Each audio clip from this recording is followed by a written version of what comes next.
Hello friends, welcome to SSC coaching centre. दोस्तों, आज मैं आपके लिए सिंपलीफिकेशन के बहुत ही सिंपल तरीके से बताने वाले क्वेश्चन लेकर के आया हूं, क्योंकि देखने में तो ये प्रश्न बहुत कठिन लगेंगे। ऐसा लगेगा भाई हमसे नहीं हो पाएगा, लेकिन वीडियो के एक बार पूरा देख लीजिए, सारी कैलकुलेशन सीख जाओगे आप। यहां पे देखोगे पहला प्रश्न है 764 गुने क्वेश्चन मार्क डिवाइडेड बाई 250 बराबर 382। इसका हमें सॉल्यूशन करके बताना क्या होगा। अगर आज ये क्वेश्चन एग्जाम में आ जाए तो कितने बच्चे से कर लोगे, ये भी आपको कॉन्फिडेंस होना चाहिए। तो मेरे पास संख्या है 764 मल्टीप्लाई में क्वेश्चन मार्क, ठीक है, डिवाइड में 250। तो मैं डिवाइड में 250 ले लूंगा, ठीक है। फिर बराबर में दिया गया 382। हम क्वेश्चन के अकॉर्डिंग ही सही करते हैं, ठीक है। अब देखिए 764 गुने क्वेश्चन मार्क, ठीक है, बराबर इन दोनों का मल्टीप्लाई हो जाएगा, यानी कि 382 गुने 250 हो जाएगा। जब इस तरीके से कोई संख्या है तो उसका मल्टीप्लाई हो जाता है इन दोनों का। ये कैलकुलेशन आपको पता होनी चाहिए। अगर नहीं है पता तो मैं इसके ऊपर वीडियो बना दूंगा, अगर आप मुझसे कहेंगे तो। देखिएगा क्वेश्चन मार्क बराबर 382 गुने 250। अब ये मल्टीप्लाई वाली संख्या ये बराबर के इधर कहां जाएगी, इसके बटे में आ जाएगी। 764 यहां पे आ जाएगी, समझ गए ना। 382 से 764 दो बार में कट जाएगा, और 2 से 250 125 बार में कट जाएगा। तो क्वेश्चन मार्क का मान कितना आ गया, 125 आ गया। यही है आपके सवाल का बिल्कुल सही जवाब, सी ऑप्शन। बताइए कोई भी बच्चा ऐसा है जिसके समझ में नहीं आया हो, कमेंट कर दिया करो तुरंत। कोई भी आपको बात समझ में नहीं आ रही तुरंत कमेंट कर दो। नाराज मत होइएगा, मैं हो सकता है एक दिन कमेंट का रिप्लाई ना दूं या 2 दिन ना दूं, लेकिन उसका जब आपको रिप्लाई मिलेगा पूरा वीडियो के साथ मिलेगा। जो डाउट्स होंगे आपके मैं वीडियो बना करके सभी क्वेश्चन के उसमें अपलोड करूंगा, ठीक है। आप रेगुलर वीडियो को वॉच करोगे तो आपको डाउटों के जवाब भी मिलते रहेंगे। अब देखते हैं अगला सवाल। अगला सवाल है 12 माइनस ब्रैकेट 26 माइनस 2 प्लस 5 गुने 6 माइनस 3। अब ये आपके पास पूरा मेथड का सवाल है। पूरा मेथड का मतलब पूरा बोर्ड मास का नियम आपको लगभग इसमें लगाना ही पड़ जाएगा, क्योंकि एक सिंपलीफिकेशन का कोई सवाल हो और उसमें बोर्ड मास तो लगाना ही पड़ेगा, वरना आंसर कभी सही नहीं आएगा। तो बोर्ड मास में सबसे पहले हम इस ब्रैकेट को सॉल्व करते हैं, ठीक है। तो सबसे पहले मैं इस ब्रैकेट को सॉल्व करूंगा, तो 6 में से माइनस कर दूंगा 3, तो इतने का ब्रैकेट का मान 3 आ जाएगा, ये मुझे पता है। इतने का मान आ गया भैया मेरा 3। चलिए अब यहां से ले लेते हैं स्टार्ट से। 12 माइनस 26 माइनस 2 प्लस 5, ठीक है, 5 आ गया। अब यहां पे 5 आने के बाद इतने का मान मेरा भाई कितना था, 3 था। इतने का मान मुझे पता है 3 है, तो मैं यहां पे मल्टीप्लाई में 3 लिख दूंगा, ठीक है, कुछ प्रॉब्लम नहीं। अब हो गया सॉल्यूशन। 12 माइनस 26 माइनस, अब इनको देखो पहले बोर्ड मास के अकॉर्डिंग मल्टीप्लाई होगा, तो 3 पंजे 15, 15 में जोड़ देंगे 2, तो ये हो जाएगा भैया आपका 17, ठीक है। ये हो गया आपका 17, इतने का मान 17 आया है। चलिए 12 माइनस 26 माइनस इसका ब्रैकेट का मान कितना है, 17, 17 लिख लो। अब देखिए 12 माइनस 17 जाएंगे 26 प्लस का माइनस का 17, 26 में से माइनस कर दो 17 को, तो कितना बचेगा भैया, 9 बचेगा, तो 9 लिख लो। अब 12 में से माइनस कर दोगे 9 को, आपके पास जो सही जवाब आएगा वो आ जाएगा 3। देखो 3 किस ऑप्शन में है, बी ऑप्शन में। ये बिल्कुल सही जवाब है। बाद में आपको टाइम नहीं मिलता, आप भाग जाते हो, तो अभी से लाइक कर दो ना, ठीक है, और अभी से शेयर कर दो, ताकि सभी बच्चे इस तरीके की जानकारी को प्राप्त करके अपने एग्जाम को अच्छे से पास कर पाए। अब देखते हैं आगे अगला प्रश्न। यदि x प्लस बाई बराबर 19 और x माइनस बाई बराबर 7, तो x गुने बाई बराबर क्या। सभी बच्चों का फेवरेट सवाल है, कैसे करते हैं वो सीख लीजिए। आपसे बोला है x प्लस वाई बराबर 19। देखो दोनों संख्याएं प्लस की हैं, यानी कि कोई दो संख्या ऐसी रही होंगी जिनको हम जोड़ेंगे तो 19 आ जाएगा। x माइनस वाई बराबर 7 है। x की संख्या मेरी बड़ी रही होगी, जिसमें से मैं माइनस की संख्या को घटाऊंगा तो प्लस में आंसर आएगा, तो x मेरा बड़ा होगा, y का मान छोटा होगा, ठीक है, इस तरीके से। अब इसको हल करते हैं। ये भी मेरा प्लस का है, ये भी प्लस का, तो x और x प्लस के जोड़ूंगा तो ये 2x हो जाएगा, ठीक है भाई। प्लस का y और माइनस का y ये कट जाएगा, बराबर 19 प्लस का 7 भी प्लस का जोड़ लेंगे तो ये 26 हो जाएगा। अब देखो 2 से 26 कट जाएगा 13 बार में, तो x का मान आ गया मेरा 13। मुझे ये पता है x का मान मेरा 13 है।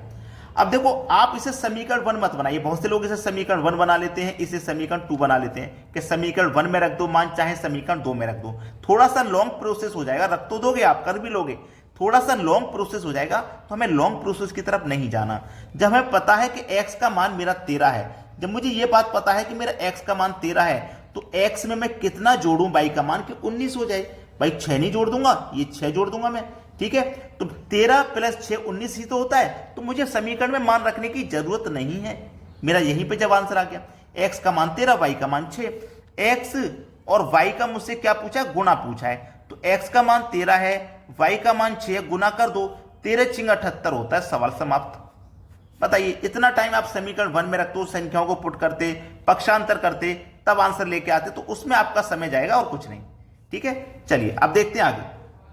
अगला सवाल है 60 गुने 5 गुने 12 बटे 180 बटे में 3 बराबर क्या होगा। अगर आप ऐसी संख्या के सवाल को देख के परेशान हो जाते हैं तो आज आपकी परेशानी खत्म।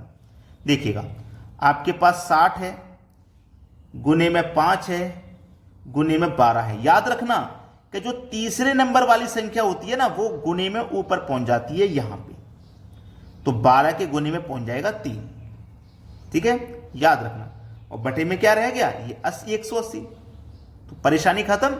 तीसरे नंबर वाली संख्या पहुंच जाती है ऊपर गुना में, तुम गुना में पहुंच गया मेरा 3, बटे में 180 रह गया। अब इसको कटा लीजिए, बस आंसर आ ही गया।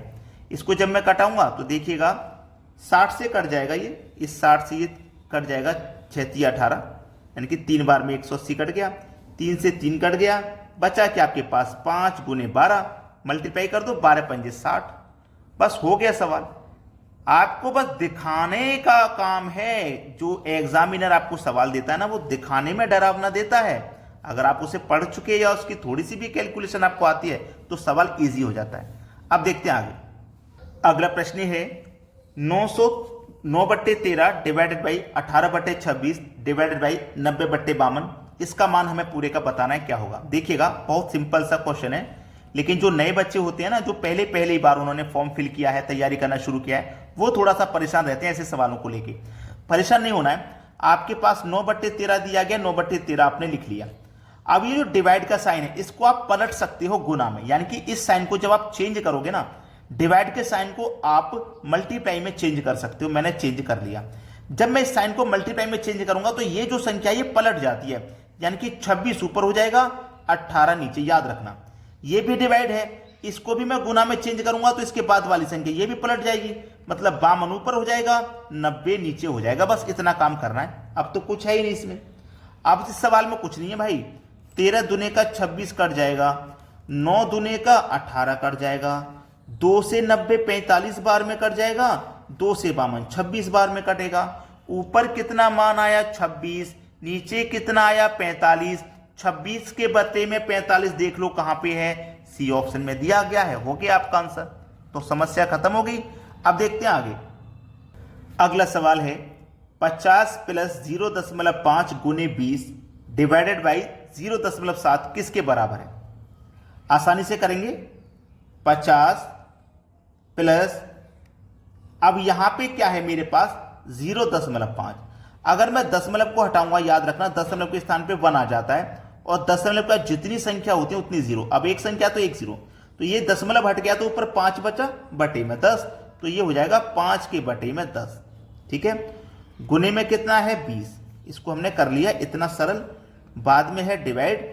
अब देखो मैंने क्या बताया कि दशमलव को मैं हटाऊंगा तो दशमलव के स्थान पे 1 आ जाता है, दशमलव के बाद एक संख्या है तो एक जीरो, दो संख्या है तो 2 जीरो, जितनी संख्या रहती है उतने जीरो आ जाते हैं। तो अब ये कितना हो गया 7 के बटे में 10 हो गया, ठीक है। अब इसको सरल कर लीजिए, बस आंसर आ गया है। 10 से कट जाएगा 20 2 बार में, ठीक है। 5 का गुना 2 से करो तो 10, 5 का गुना 2 से करेंगे 10, 10 में जोड़ देंगे प्लस का 50 तो ये 60 हो जाएगा। 60 हो गया ना, इसका मान ब्रैकेट वाले का 60 आ गया।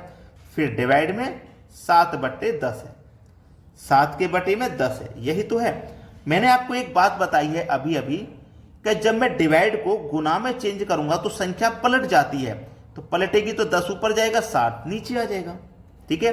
तो 60 का मल्टीप्लाई और 10 का मल्टीप्लाई कर दीजिए आप, तो कितना हो जाएगा ये 600।